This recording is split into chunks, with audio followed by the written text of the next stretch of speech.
ওই আমও গেল, ছালাও গেল, যা অবস্থা হয়। সরকারও চলে গেল, দলও হাতের বাইরে চলে গেল। এখন কি করবেন বলুন? চূড়ান্ত ফ্রাস্ট্রেশন, চূড়ান্ত ফ্রাস্ট্রেশন। মমতা বন্দ্যোপাধ্যায়কে বলবো যে সকালে উঠে একটু মেডিটেশন করুন, একটুখানি ধ্যান করুন, যোগব্যায়াম করুন। ওনার এক্ষুনি উচিত এই সমস্ত ছেড়ে ছুড়ে, মানে জেল যাত্রা তো করতেই হবে। জেলে যাওয়ার আগে কদিন একটু কাশী বিশ্বনাথ ঘুরে আসুন, একটুখানি পাহাড় টাহাড়ে ঘুরে আসুন। মন মেজাজ খুব খারাপ, দেখেই বোঝা যাচ্ছে সারাক্ষণ খিচখিচ খিচখিচ করছে। মমতা বন্দ্যোপাধ্যায়ের অবস্থা কিন্তু শোলে সিনেমার আসামির মতো হয়েছে। আগে বলেছিলেন না, আধে ইধারে যাও আধে ওধারে যাও, বাকি মেরে পিছিয়ে যাও, পেছনে কেউ নেই। সত্যি তো মমতা বন্দ্যোপাধ্যায়ের আমলে মানে পশ্চিমবঙ্গের পুলিশ বিশ্বের 1 নম্বর ছিল, এ নিয়ে কোনো সন্দেহ নেই। বিশ্বের 1 নম্বর পুলিশ। কিসে? না টেবিলের তলায় লোকাতে, কিসে? না চাটুকারিতা করতে, কিসে? না জুতো চটি চাটতে। कुछ तो लोग कहेंगे, लोगों का काम है कहना, छोड़ो बेकार की बातों में कहीं बीत न जाए रहना। ওই আমও গেল, ছালাও গেল, যা অবস্থা হয়। সরকারও চলে গেল, দলও হাতের বাইরে চলে গেল। এখন কি করবেন বলুন?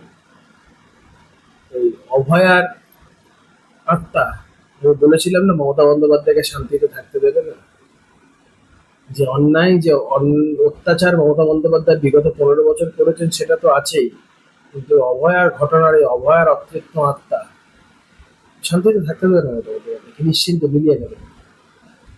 মমতা বন্দ্যোপাধ্যায়ের এই কথাগুলো শুনে খুব ভাল লাগছে। মমতা বন্দ্যোপাধ্যায় যেভাবে এই কথাগুলো বলছেন, দেখুন নাটক তার চিরাচরিত একটা পন্থা, নাটকীয়তা তার চিরাচরিত একটা পন্থা। বেশি কিছু বলবো না, জানেন তো। মানে এখন ধরুন আমরা যদি এখন ইংরেজদের আগ্রাসন নিয়ে কোনো কথা বলি, সেটা তো আজকের দিনে প্রাসঙ্গিক নয়। ঠিক তেমনই মমতা বন্দ্যোপাধ্যায় বা তৃণমূল কংগ্রেসকে নিয়ে কথা বলাটা আজকের দিনে খুব একটা প্রাসঙ্গিক বিষয় না। পশ্চিমবঙ্গের পুলিশ মডেল পুলিশ ছিল। সারা বিশ্ব থেকে, বাইরের রাজ্য থেকে, বাইরের দেশ থেকে বিভিন্ন পুলিশ অ্যাডমিনিস্ট্রেশনের লোকেরা আসতো যে পশ্চিমবঙ্গে পুলিশ কিভাবে চলে। এখানে পুলিশের উপরে থিসিস হয়েছে, পুলিশের উপরে ওয়ার্কশপ হয়েছে। এখানকার পুলিশ সারা বিশ্বের মানচিত্রে একটা মডেল হয়েছিল যে কি করে এত সুন্দরভাবে পুলিশ অ্যাডমিনিস্ট্রেশন চালানো যায়। সত্যিই তো মমতা বন্দ্যোপাধ্যায়ের আমলে মানে পশ্চিমবঙ্গের পুলিশ বিশ্বের 1 নম্বর ছিল, এ নিয়ে কোনো সন্দেহ নেই। বিশ্বের 1 নম্বর পুলিশ। কিসে? না টেবিলের তলায় লোকাতে, কিসে? না চাটুকারিতা করতে, কিসে? না জুতো চটি চাটতে, কিসে? না একটি রাজনৈতিক দলের মানে কি বলবো একাগ্রতার সাথে দালালি করার ক্ষেত্রে।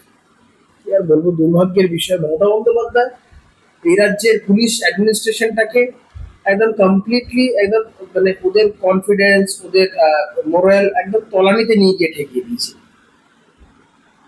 পশ্চিমবঙ্গের পুলিশ যে মানে তার তার যে বন্দুক থেকে গুলি বেরোয়, তার যে বন্দুকে গুলি আছে, আজকে বারুইপুরের এই ঘটনা না ঘটলে পশ্চিমবঙ্গের মানুষ জানতেই পারতো না যে পশ্চিমবঙ্গের পুলিশের বন্দুকে ভেতরে গুলি আছে। এর আগেও তৃণমূল জামানায় বহু এরকম জায়গায় দেখা গেছে আসামি পালিয়ে গেছে, কিন্তু কোনোদিন এই ধরনের ঘটনা নয়। আজকে মানুষ দেখলো যে না, পশ্চিমবঙ্গের মানুষের বন্দুকে পশ্চিমবঙ্গের পুলিশের বন্দুকে গুলি আছে। ওনার এক্ষুনি উচিত এই সমস্ত ছেড়ে ছুড়ে, মানে জেল যাত্রা তো করতেই হবে। জেলে যাওয়ার আগে কদিন একটু কাশী বিশ্বনাথ ঘুরে আসুন, একটুখানি পাহাড় টাহাড়ে ঘুরে আসুন। মন মেজাজ খুব খারাপ, দেখেই বোঝা যাচ্ছে সারাক্ষণ খিচখিচ খিচখিচ করছে। চূড়ান্ত ফ্রাস্ট্রেশন, চূড়ান্ত ফ্রাস্ট্রেশন। মমতা বন্দ্যোপাধ্যায়কে বলবো সকালে উঠে একটু মেডিটেশন করুন, একটুখানি ধ্যান করুন, যোগব্যায়াম করুন। দেখবেন এই বিষয়গুলো আস্তে আস্তে আপনারা আপনার মানে মস্তিষ্ক অনেক হালকা লাগবে। পারলে একটু ঘুরে আসুন, যেখানেই ভালো লাগে, পাহাড়ে ভালো লাগে বা সমুদ্রে ভালো লাগে, একটু ঘুরে আসুন। ওটা মিছিল কিনা সেটাই তো বুঝতে পারছিল। ওটা দেখে মনে হচ্ছে মমতা বন্দ্যোপাধ্যায় বেরিয়েছে পাড়ার মধ্যে ঘুরে বেড়াতে। ওই কটা লোকে মিছিল আছে। বিজেপি ক্ষমতায় না থাকলেও বিজেপির থেকে মানে ওই 2-3টা মন্ডল মিলে ওর থেকে বেশি লোক। ওই কটা লোকে মিছিল আছে। সামনেটুকু কিছু ক্যামেরাতে ওদের একটু বুদ্ধিমত্তার সাথে ওটা করে, সবাইকে মানে ভিড় করে সামনেটুকু ফেসবুকে লাইভে দেখাচ্ছে, ওইটুকু ইয়ে করে একটা কিছু মিডিয়া তো দেখিয়েছে। ওরা ওই সামনেটা ভিড়টা শুধু করে রেখে দিয়েছে, আর লোকই নেই পেছনে। আমাকে আগের দিন মমতা ব্যানার্জি হাঁটছিল হাজরা করে, একজন বলে দেবো যে লোকই নেই, সামনে জনা কয়েক লোকজন আর পেছনটা ফাঁকা। মমতা বন্দ্যোপাধ্যায়ের অবস্থা কিন্তু 16 সিনেমার আসামির মতো হয়েছে। আগে বলেছিলেন না, আধে ইধার যাও আধে ওধারে যাও, বাকি বেড়ে পিছিয়ে যাও, পেছনে কেউ নেই। দোলা সেন তো রয়েছে, তিনি বলছে কল্যাণ বন্দ্যোপাধ্যায় আমাদের হাইকোর্ট থেকে অর্ডার নিয়ে এসেছিল, আমাদেরকে মাইক্রোফোন ব্যবহার করতে দিচ্ছে না। দেখুন আমার হাত থেকে মাইক্রোফোনটাও কেড়ে নিয়েছে, মাইকটাও কেড়ে নিয়েছে। মমতা বন্দ্যোপাধ্যায়ের মিথ্যা কথা সম্পর্কে বাংলার মানুষ ওয়াকিব। মমতা বন্দ্যোপাধ্যায়ের নাটকীয়তার সাথে বাংলার মানুষ ওয়াকিব। বাংলার মানুষ মমতা বন্দ্যোপাধ্যায়কে চেনে, চেনে বলেই এমন অবস্থা করেছে, এখন আমও নেই ছালাও নেই। যা বললো, সরকারও চলে গেল, পার্টি মানে প্রত্যেকটার মধ্যে চলে যাওয়ার মতন একটা অবস্থা হয়েছে। কি আর করা যাবে? শেষ প্রশ্ন, প্রভাস মণ্ডলকে এনকাউন্টার করা হয়েছে, তার মা থেকে শুরু করে তার বউ থেকে শুরু করে সকলেই খুশি, এমনকি তামান্নার মাও বিষয়টি নিয়ে খুশি, কামদুনির বাড়িও খুশি। বেশ করেছে, যা হয়েছে বেশ করেছে, লেখা ছুটে গেছে। কিন্তু অনেকের মন্তব্য যে এনকাউন্টার করে দেওয়া হলে তথ্য আর বেরোবে না, ইচ্ছে করে এনকাউন্টার করে দেওয়া হয়েছে, দেখুন, এগুলো অনেক মানুষের অনেক প্রমাণ বক্তব্য চাপা দেওয়ার থাকবে, জন্য।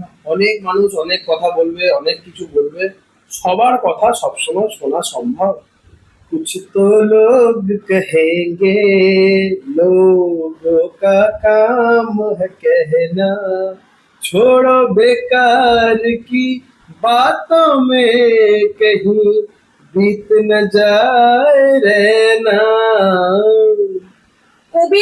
কবির আলম, কবির মোল্লা বলে একজন, তাকেও গ্রেফতার করা হয়েছে। 20 জন, টোটাল 200 জনের কথা বলেছে, 20 জনকে গ্রেফতার করা। সব হবে, অপেক্ষা করুন না, দেখতে থাকুন। এটা সাধারণ মানুষের জন্য ভয় আউট ভরসা ইন, ক্রিমিনালদের জন্য ভয় ইন ভরসা আউট।